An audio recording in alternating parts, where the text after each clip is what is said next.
Dans cette vidéo, vous reprendrez d'abord la rédaction d'un calcul. Puis vous appliquerez cette méthode au calcul de la masse volumique d'un objet et verrez comment vous en servir pour identifier le matériau qui compose cet objet.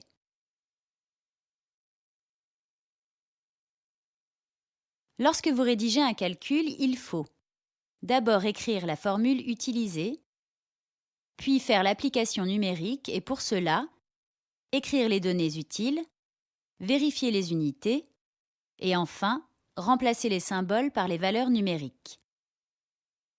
Ne jamais oublier l'unité dans le résultat. Quand le calcul est fini, vous rédigez une phrase qui reprend les termes de la question. Appliquez la méthode au problème suivant. Sabine a trouvé un bracelet. Comme le bracelet est jaune, elle pense qu'il est en or, mais Maëlle pense le contraire. Elles effectuent alors des mesures.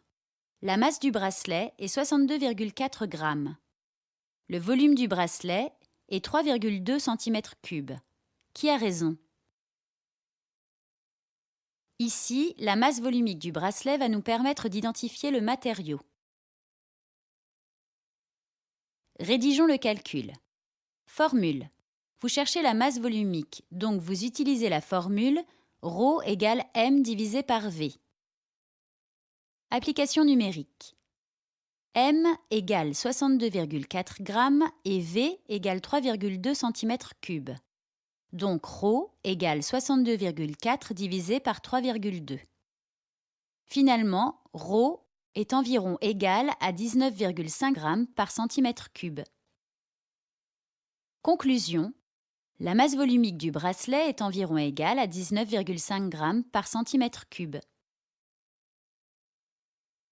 Récapitulons.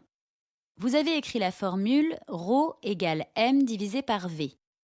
Puis vous avez effectué l'application numérique et obtenu ρ environ égal à 19,5 g par cm3. Enfin, vous avez rédigé la conclusion. Attention, ne jamais oublier l'unité dans le résultat. Finalement, quel matériau compose le bracelet? Dans ce problème, le matériau a une masse volumique environ égale à 19,5 g par cm3. Vous repérez alors cette valeur dans le tableau. Le matériau associé est l'or. Sabine avait raison, certes, mais elle n'avait pas les bons arguments.